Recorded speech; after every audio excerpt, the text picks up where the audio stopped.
Hey guys, আসসালামু আলাইকুম। Welcome back to RJ kitchen BD. আজকে আমি আপনাদের সাথে শেয়ার করতে যাচ্ছি আমরা ঘরে বসে কিভাবে খুব তাড়াতাড়ি সফট ব্রেড তৈরি করে নিতে পারি। তাহলে চলুন দেখে নেই রেসিপিটি। প্রথমেই আমি একটি মিক্সিং বাউলে নিয়ে নিচ্ছি 3 চামচ চিনি, 1 চামচ ইস্ট, লবণ আধা চামচ, লবণ অবশ্যই আপনাদের স্বাদ মতো ইউজ করবেন। দিয়ে দিলাম কুসুম গরম দুধ। এখন মিক্স করে নিচ্ছি।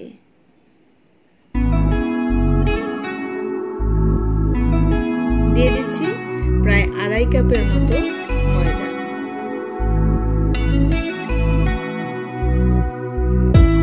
দিয়ে দিচ্ছি 3 টেবিল চামচ সয়াবিন তেল। এখন আমরা একটি ডো তৈরি করে নেব। আমি কুসুম গরম দুধ অ্যাড করে একটি ডো তৈরি করে নিলাম। দেখতেই পাচ্ছেন খুবই স্টিকি একটি ডো হয়েছে।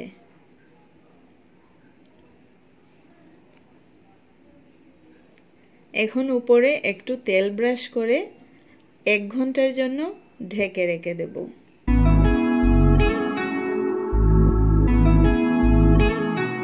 এক ঘন্টা পর দেখতেই পাচ্ছেন ফুলে ডাবল হয়ে গেছে, ডাবলের চেয়েও বেশি। এখন বাতাসটুকু বের করে নিচ্ছি।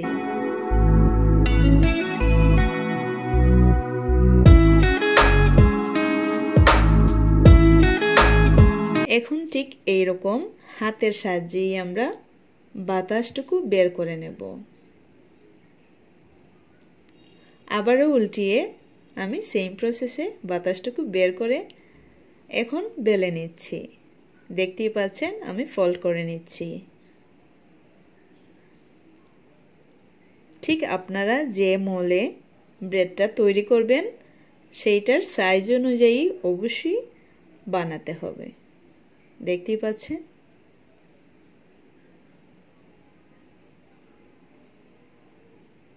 আমি এটাতে নিয়ে নিচ্ছি। এখন আমি আবারও 20 মিনিটের জন্য ঢাকনা দিয়ে রেখে দেব।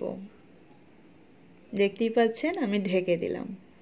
20 মিনিট পর অনেকটাই ফুলে উঠেছে, দেখতেই পাচ্ছেন। এখন আমি একটি প্যানে বসিয়ে দিলাম একটি স্টিলের বাটি। ওই বাটির উপরে আমি ব্রেডের মোলটি বসিয়ে দিচ্ছি। ঢাকনা দিয়ে চুলায় 30 মিনিট মিডিয়াম ফ্লেমে রান্না করব। 30 মিনিট পর দেখতেই পাচ্ছেন আমি চুলায় আর আপনাদেরকে দেখালাম না, কারণ ভিডিও লম্বা করার কোনো মানেই হয় না। আমার মনে হয় মেইন থিমটুকু এতটুকুই। আপনারা অবশ্যই 30 মিনিট মিডিয়াম ফ্লেমে রান্না করলে এরকম হবে, হয়তো এর চেয়েও আরও ভালো হবে। সো দেখতেই পাচ্ছেন কতটা স্পঞ্জি হয়েছে, এমনকি কতটা সফট। আমার ভিডিওটি ভালো লাগলে অবশ্যই কি বলবো, আমার সাথেই থাকবেন। See you in the next video. Till then, bye bye. Allah Hafiz.